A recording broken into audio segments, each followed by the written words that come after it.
There he is. I saw one just up there near the surface, chasing minnow or shad or something. So I got a little bluegill here. First one of the day right there, little bluegill. Let's let him go.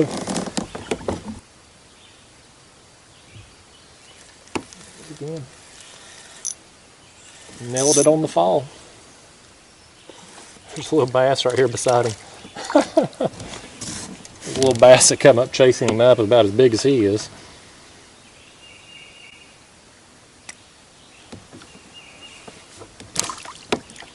I came back here in this creek. Because at the back of it, there's oftentimes some beds back here in the spring. I saw the beds back there, but they're empty. There wasn't anything on them. I haven't ultralight fished in a while, so it's possible I've already missed the bluegill spawn. Good show. Hit it on the fall again. Bluegill. One downfall of these gulp minnows is it's a very soft plastic and they get tore up very easily. But what I do to get a few more out of them, and this is something I learned from Frank Kajenka on the Brats and Mustard YouTube channel, is you just flip them upside down and hook them backwards. They still work just as good upside down, and you can catch a few more fish out of them. Main thing though, when you put them on your jig, is just make sure they're straight on there. That's the most important thing. That's going to help it fall naturally through the water there. Help you catch more fish. Let's cast back in there. We got that one. There's two trees that come in the water right here. We're just going to throw this jig down in there and kind of probe around a little bit. So,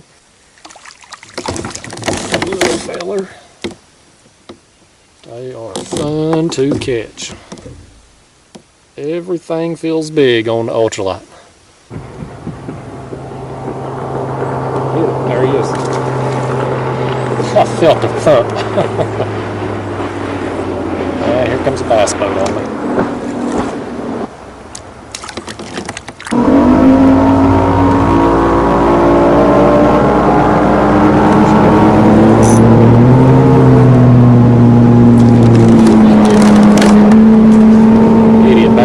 They come flying in full speed into this tiny creek. Fished about 5 minutes and they full speed out of it. Idiots. Little bluegill. Meanwhile, I'll just keep fishing along here. Basically, there's a light breeze blowing out of this creek and I'm just letting it push me. And I'm throwing it, everything I see out through here. And we just catching a bluegill here, bluegill there. We'll eventually come across some bass, maybe crappie, who knows. That's the fun thing about this, when you're using these tiny jigs like this, everything that swims out here will eat them, so you never know what you're going to hook into. There he is. There he is. Pulling some drag. That is a little better one. That, y'all. That's about as big as my hand right there. I like catching on that size. Let's let him go.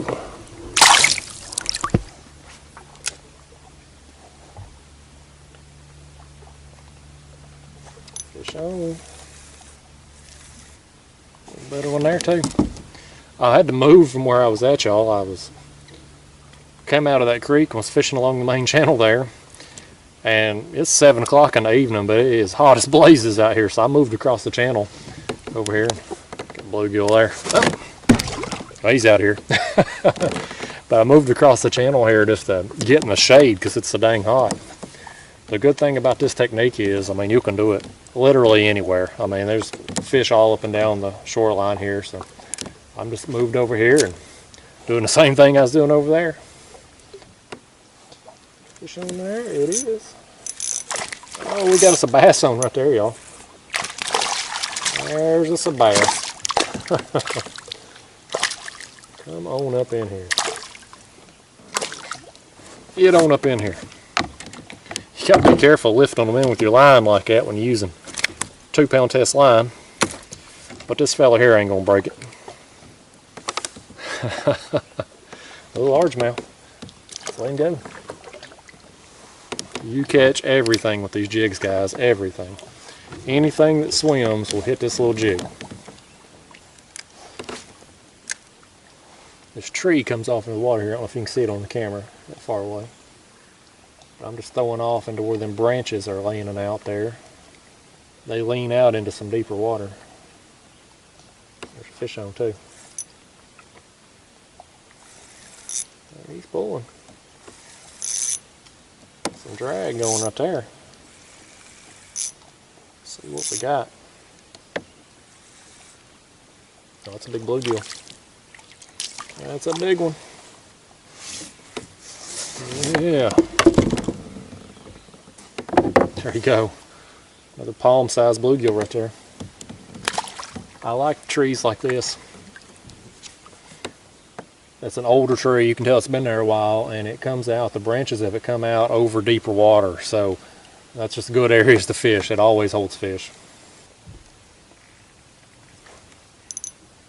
Fish on. Get me in that branch. There he comes.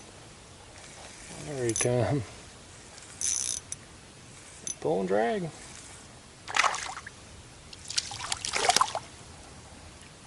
Oh, we popped the hook right there at the kayak. That's alright. That's alright. It happens. Fish on. Just saw my line just go slack. And that's all it takes. When you see that happen, set the hook. Means one's got it. Oh man, he's five. Oh, goodness. Slippery little suckers. There we go. There we go. I was just reeling that one in, just a twitching. That's what I do. I let my jig fall till it hits bottom. And then I just twitch it as I reel very slowly. If they don't hit it on the fall, they'll hit it on the twitch.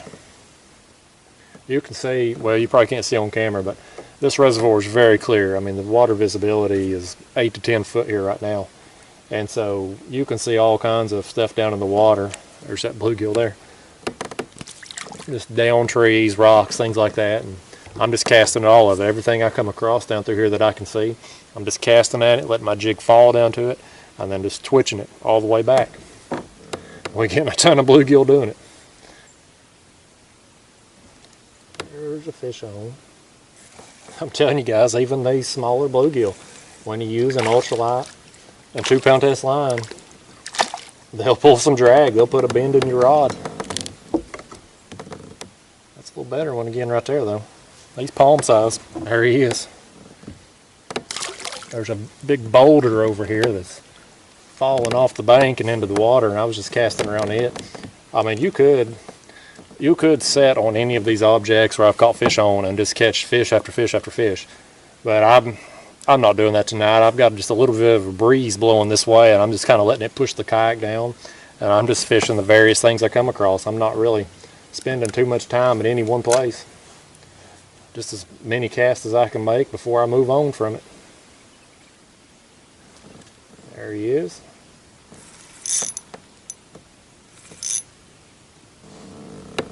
Got into a little better bluegill here. Let's see if I can. Anyone's going to push me against the bank now. See if I can stay off of them here. There he is. They are pretty fish. These bluegill, man, they pull hard. They are underestimated in the fishing world. They are a lot of fun to catch on the ultralight. There he is. Just see your line swimming and off he goes. That's another good one right here, y'all. This is the biggest bluegill of the night right here. Look at this. Man, that's a whopper. Throw him on the board here and just get a measurement. Yeah, right there, buddy. Look at that. 8.5. That's a good bluegill. especially for public waters out here. Dad, buddy. Let's watch him swim off. There he goes.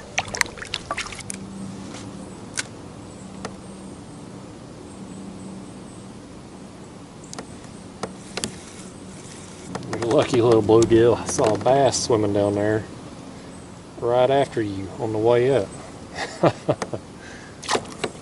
That's funny, these bass and the bluegill, they live in harmony together until you hook into one of these bluegill and they start acting a fool, and then the bass get real excited.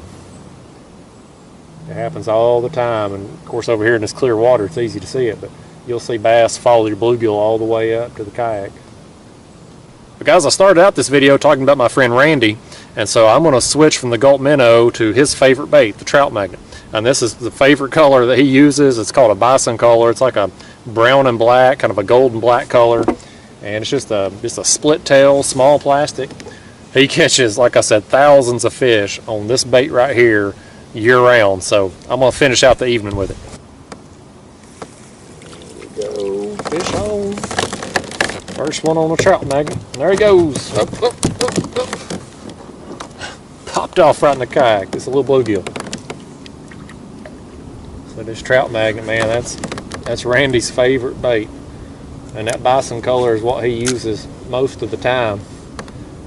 He just wears the fish out on it, man. He wears them out. There he is. Another one on the trout magnet. There's a fish on. Oh, don't get me in that tree. There he comes. There he comes. Come on up in here.